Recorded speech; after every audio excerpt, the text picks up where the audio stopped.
हाल ही में मध्य प्रदेश के इंदौर लोकसभा चुनाव में नोटा ऑप्शन को 2 लाख से अधिक वोट मिले, जो अब तक किसी भी निर्वाचन क्षेत्र में सबसे अधिक है।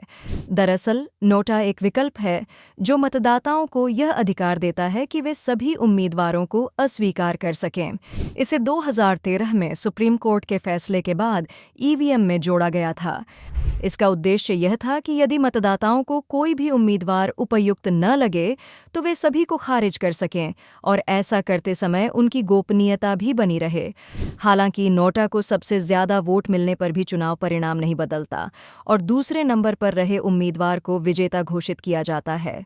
हाल ही में विधि सेंटर फॉर लीगल पॉलिसी द्वारा दायर एक जनहित याचिका ने फिर से इस मुद्दे को चर्चा में ला दिया है कि क्या नोटा को सभी चुनावों में अनिवार्य किया जाना चाहिए, यहां तक कि तब भी जब किसी सीट पर केवल एक ही उम्मीदवार मैदान में हो। इस याचिका का तर्क है कि जब किसी क्षेत्र में चुनाव नहीं कराया जाता, तो मतदाताओं को असहमति जताने का अधिकार नहीं मिल पाता, जो लोकतांत्रिक भावना के खिलाफ है। इससे चुनावी वैधता और जनभागीदारी दोनों पर असर पड़ता है। लेकिन चुनाव आयोग ने इस मांग का विरोध किया है। उनका तर्क है कि 1952 से अब तक केवल 9 उम्मीदवार बिना विरोध के निर्विरोध चुने गए हैं और संसदीय चुनावों में तो यह आंकड़ा और भी कम है।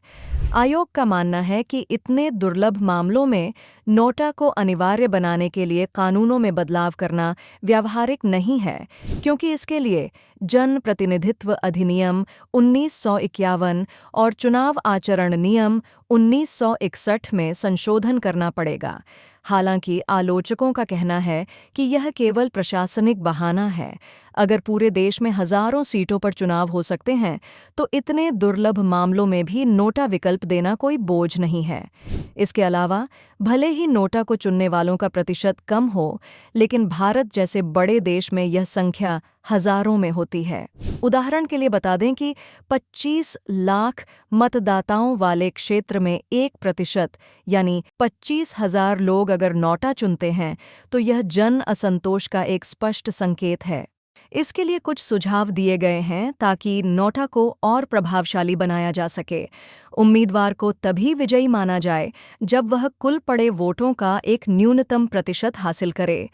यदि नोटा को एक निश्चित प्रतिशत से ज्यादा वोट मिलते हैं, तो उस क्षेत्र में पुनः चुनाव कराया जाए। यहाँ तक कि अगर कोई उम्मीदवार अकेला हो, तब भी नोटा विकल्प दिया जाना चाहिए ताकि मतदाता अपना विरोध दर्ज करा सकें। इस तरह नोटा का मकसद केवल प्रतीकात्मक विरोध नहीं, बल्कि चुनावी सुधार और राजनीतिक जवाबदेही को बढ़ावा देना होना चाहिए।